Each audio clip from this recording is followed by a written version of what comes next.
At 10 years old, Cersei visited Robb Stark's wife's great-grandmother, Maggie the Frog, and politely asked her about her future. You're not terrifying. You're boring. I know you're a witch, and you can see the future. Tell me mine. One aspect of Cersei's future is the infamous Valonqar, which is High Valyrian for little brother. When your tears have drowned you, the Valonqar shall wrap his hands about your pale white throat and choke the life from you. Maggie the Frog's in the show. She tells Cersei her future in the show, but the show left out the bit about the Valonqar. Why? Is it unimportant? No. I think it's important in the books and the show alike. I just think that they left it out because I suspect that the book version is going to be very magical, and the show is just going to go a slightly different route with it. In this video, we're going to go over how I see it going down in the books, and then how that may translate to the show. So, Valonqar is the Valyrian word for younger brother.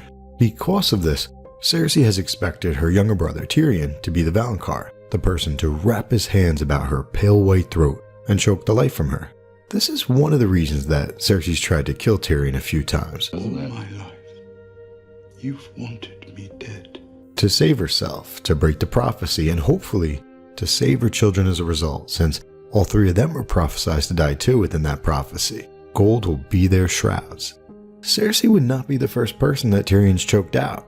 Tyrion choked Shae, but the thing is, Tyrion did not wrap his hands around Shae's throat. Well, he sorta did.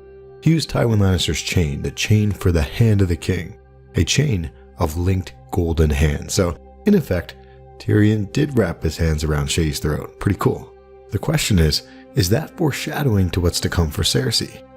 Probably not. Cersei has spent her entire life assuming that Tyrion's her Valonqar. When she thinks of Joffrey choking from the poison called the Strangler, she thinks back to Maggie the Frog's tent and the Valonqar prophecy. Cersei dreamt of Tyrion choking her. Cersei's told people that Tyrion's a Valonqar, and people have even thrown out that word to her as a way of calling Tyrion her younger brother, although not in any connection with the prophecy. But still, the point is, it's probably not Tyrion because George R. R. Martin loves to use red herrings. Just like Marjorie is Cersei's red herring for the younger, more beautiful person in the prophecy, Tyrion is likely Cersei's red herring for the Valonqar. But Game of Thrones and A Song of Ice and Fire fans are just too hardcore, they're too smart. For years, many fans have assumed that Jaime's going to prove to be the Valonqar because Jaime is technically a younger brother since he came out second, he's the younger twin. There are some clues that Jaime might be the Valonqar. Jaime once envisioned wrapping his hands around Brienne's neck. At the very end of his Weirwood dream, Terror closed a hand about his throat, another line that connects Jaime to the Valonqar prophecy. And Jaime once even imagined strangling Maggie the Frog's granddaughter, Lady Sybil Spicer. So will Jaime prove to be the Valonqar? Possibly, I could see it, but I think not. I think not. So we have to figure out two things.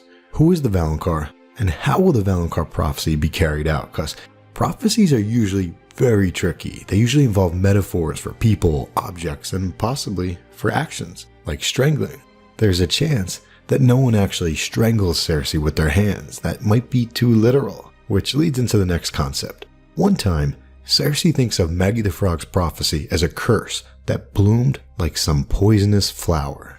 Obviously, this ties into the Tyrells, House Highgarden, flowers, and Cersei's belief that Marjorie is the younger, more beautiful person in the prophecy. And whenever Cersei looked at the old crone, at Lady Olenna, the Queen of Thorns, the face of Maggie the Frog seemed to float before her eyes, wrinkled and terrible and wise. All old women look alike, she tried to tell herself. That's all it is. In truth, the bent-back sorceress looked nothing like the Queen of Thorns, yet somehow, the sight of Lady Olenna's nasty little smile was enough to put her back in Maggie's tent again. So anyway, that line about the curse being a poisonous flower, it got me thinking about Cersei's relationship with poisons.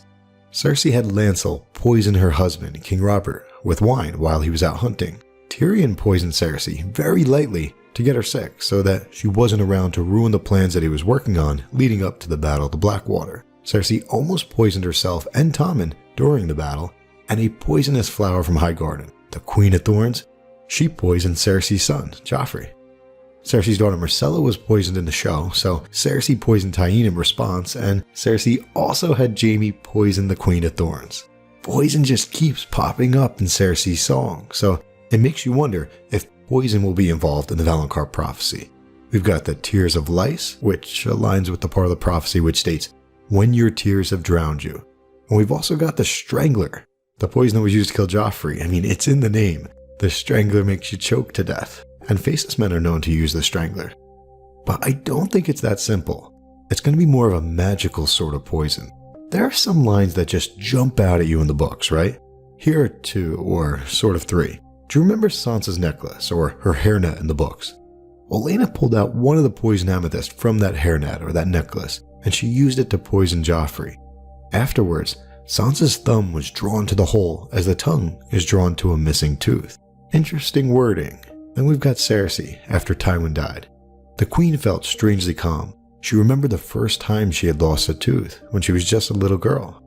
It hadn't hurt, but the hole in her mouth felt so odd, she could not stop touching it with her tongue.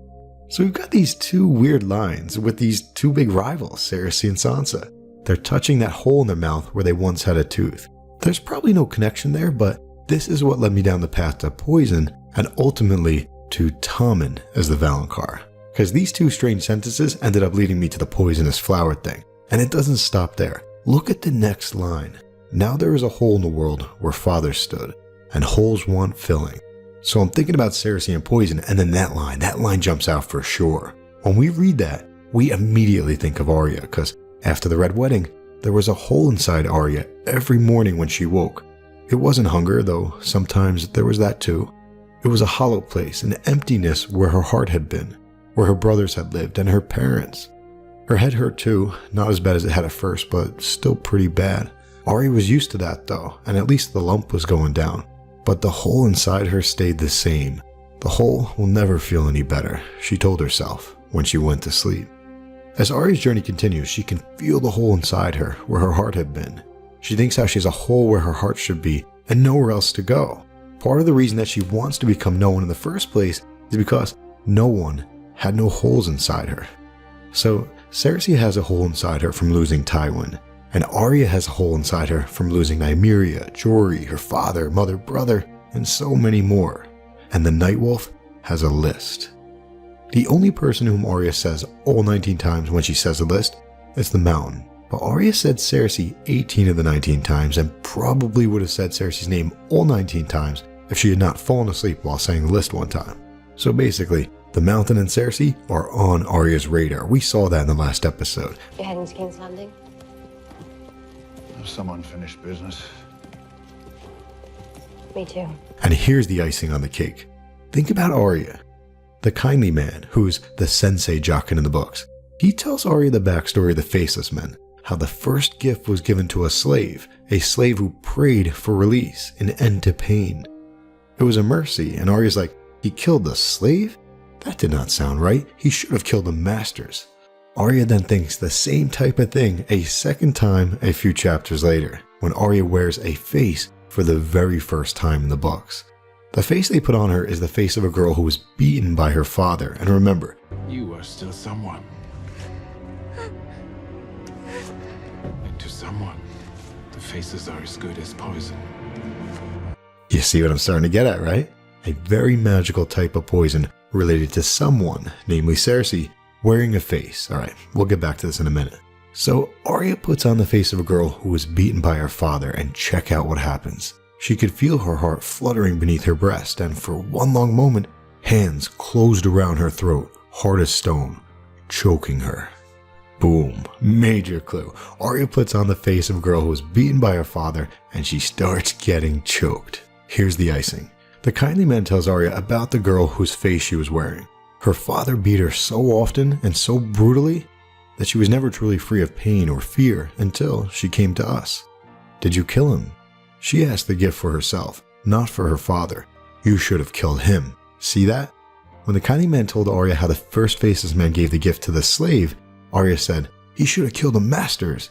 And when Arya finds out that the girl whose face she was wearing asked for the gift of mercy, Arya said that they should have killed the father. Basically, Arya is not no one.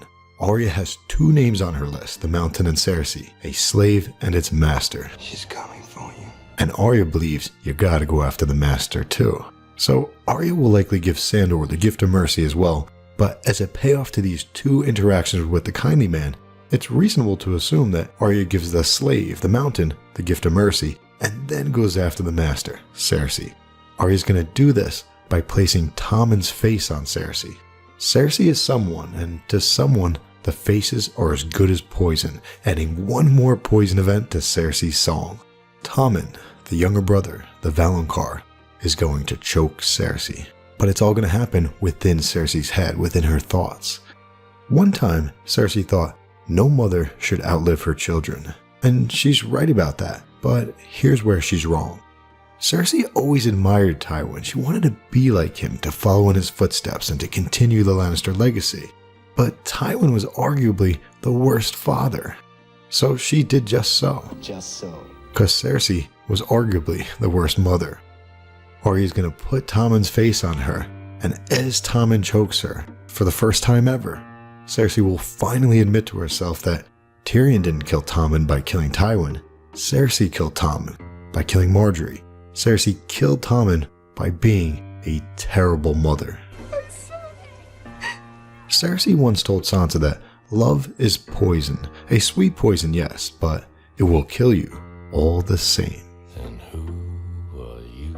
A girl is Arya Stark of Winterfell. And I'm going home.